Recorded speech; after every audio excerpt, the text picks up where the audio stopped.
بسم اللہ الرحمن الرحیم۔ آسان عربی گرامر برائے قرآن فہمی کے سلسلے کا یہ لیکچر نمبر 21 ہے۔ اس کا عنوان ہے مرکب اضافی۔ ایک اسم کی دوسرے اسم کے ساتھ نسبت یا تعلق قائم ہو جائے تو مرکب اضافی بن جاتا ہے، جو دو اسما پر مشتمل ہوتا ہے، ایک مضاف اور دوسرا مضاف الیہ۔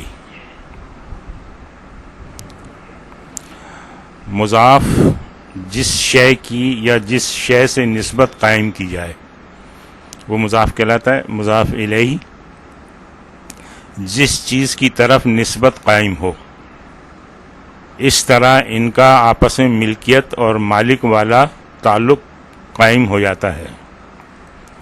اس کی مثال دیکھیں اردو کی، لڑکے کا قلم۔ یہاں قلم وہ شے ہے جس کی نسبت لڑکے سے قائم ہے، اس لیے مضاف ہے۔ قلم کی یہ نسبت لڑکے کی طرف ہے، اس لیے مضاف الیہ ہے۔ مزید مثالیں دیکھیں اس میں، اللہ کا نام، محل کے دو دربان، میرا قلم، میری مسجد، میرے معلم۔ اب یہ جیسے مثال تھی لڑکے کا قلم، تو قلم جو ہے یہ ملکیت ہے کس کی؟ لڑکے کی۔ تو یعنی لڑکا مالک ہے اور قلم جو ہے اس کی ملکیت ہے۔ تو جو مالک ہے وہ مضاف الیہ ہے اور جو ملکیت ہے وہ مضاف ہے۔ یعنی اردو میں مضاف الیہ جو ہے وہ پہلے آ رہا ہے اور مضاف بعد میں۔ اچھا، اور مزید یہ ہے، یہاں دیکھیں ان مثالوں سے کہ اردو میں دو اسما کے درمیان کا، کی کے یا را، ری، رے جیسے الفاظ آنے سے مرکب اضافی بنتا ہے۔ اس کی مثال دیکھتے ہیں، لڑکے کی کتاب۔ اب اس کو ہم ترجمہ کریں گے تو لڑکے کا ترجمہ الولد اور کتاب الکتاب۔ اس کو مضاف اور مضاف الیہ بنائیں گے تو مضاف عربی میں پہلے آتا ہے، تو پہلے اس کا ترجمہ ہوگا الکتابو کا، تو کتابو اس کا ترجمہ کریں گے ہم، اور الولدو کا الولدی۔ اب اس میں دیکھیے کہ فرق کیا ہوا، یہ الکتابو تھا، جب اس کو مضاف بنایا تو یہ کتابو ہو گیا، یعنی اس کی ال غائب ہو گئی۔ یہ الولدو تھا، دال پہ پیش ہے، حالت رفع میں تھا، تو یہ الولدی ہو گیا، یعنی حالت جر میں آ گیا۔ تو اس طرح کی کمبینیشن جو ہے عربی میں پھر مضاف اور مضاف الیہ ہوگی، یعنی مضاف کا ال ختم ہو گیا اس کے مطابق، اور یہ حالت جر میں آ گیا مضاف الیہ۔ دوسری مثال دیکھیں، ایک مرد کا قلم۔ اس کا ترجمہ ہے رجل، اور قلم کا القلم۔ یہاں بھی جب ہم مضاف بنائیں گے تو اس کی ال ختم کر دیں گے، قلم ہو جائے گا، اور رجل کی جو حالت رفع ہے اس کو ختم کر کے حالت جر میں لے آئیں گے تو رجلن ہو جائے گا، تو قلم و رجلن، یہ مضاف اور مضاف الیہ ہو گیا۔ ایک اور مثال دیکھیں، گھر کا ایک دروازہ۔ تو گھر یعنی البیت اور ایک دروازہ بابن۔ اب یہاں کیا کیا ہم نے کہ اس کو بابو بنا دیا، یعنی یہاں پہ یہ جو تنوین تھی اس تنوین کو ہم نے ختم کر دیا، تو بابو بن گیا یہ۔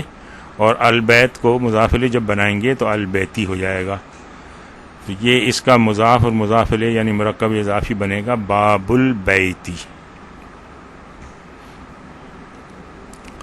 اچھا، ان مثالوں سے 3 عدد نتائج ہم برآمد کرتے ہیں۔ پہلا تو یہ کہ مضاف پر نہ ال ہوگی نہ تنوین۔ یہاں دیکھیں، یہاں یہ تنوین ختم ہوئی تھی تو یہاں تنوین بھی نہیں ہے، اور ادھر جو ہے مضاف اس پہ ال بھی نہیں ہے، تو نہ ال ہے نہ تنوین ہے۔ دوسرا مضاف الیہ ہمیشہ مجرور ہوگا، یہ دیکھیں یہ مضاف الیہ ہے، البیتی، الولدی، رجل، یہ سب جو ہیں حالت جر میں ہیں۔ اور تیسرا یہ ہے کہ ترجمہ الٹا ہوگا، ترجمہ ہم نے اس کا اردو یا عربی کے حساب سے الٹا ہوگا، اردو سے عربی میں کریں گے تب بھی الٹا ہوگا، اور عربی سے اردو میں کریں گے تب بھی الٹا ہوگا، جس طرح مرکب توصیفی میں ہم کرتے تھے۔ اس کی چند مثالیں دیکھتے ہیں۔ مال الناسی، اب یہ دیکھیں اس پہ نہ ال ہے مال پہ، نہ اس پہ تنوین ہے، اور اس کے بعد جو اسم آ رہا ہے وہ حالت جر میں ہے، تو یہ مضاف اور یہ الناسی مضاف الیہ بن رہا ہے۔ ساری مثالیں اسی طرز پہ ہوں گی۔ لوگوں کا مال، درسو کتابن، ایک کتاب کا سبق، نعمت اللہ، اللہ کی نعمت۔ اب یہاں دیکھیے اردو ترجمے میں یہ ان کا لفظ الجلالہ اللہ کا ترجمہ ہم نے پہلے کیا اور نعمت کا بعد میں، اس طرح سے کراس میں ترجمہ ہوگا۔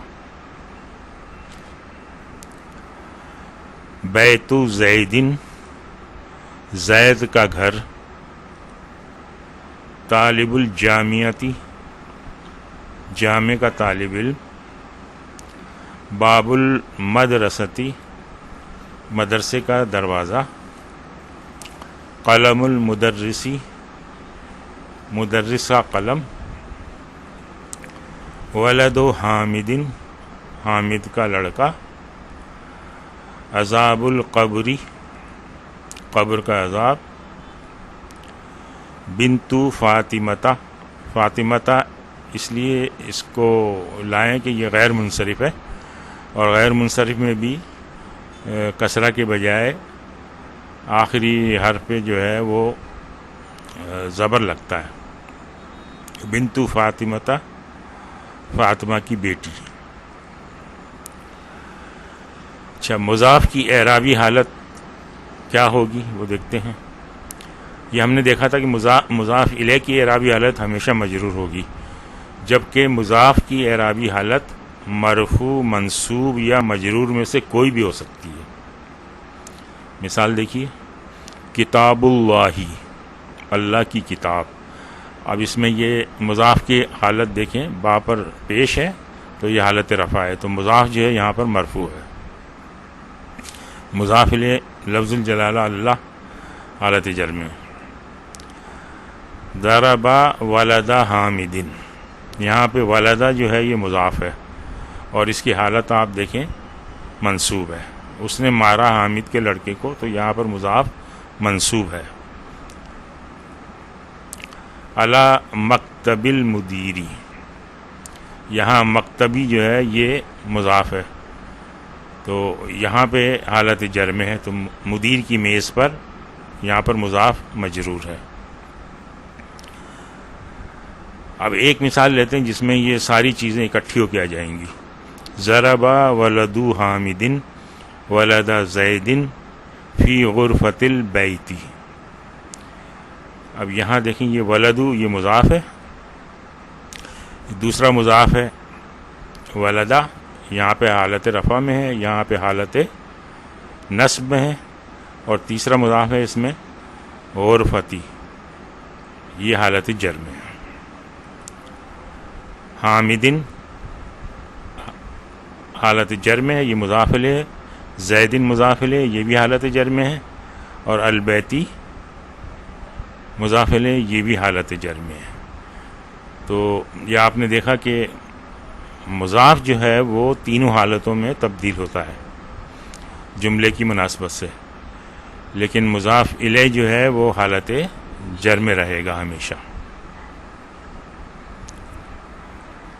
یہ دیکھیں مضاف الیہ پر اوپر کی تمام صورتوں میں مجرور ہے۔ آج ہم یہیں پر اکتفا کرتے ہیں۔ سبحانک اللہم و بحمدک، نشہد ان لا الہ الا انت، نستغفرک و نتوب الیک۔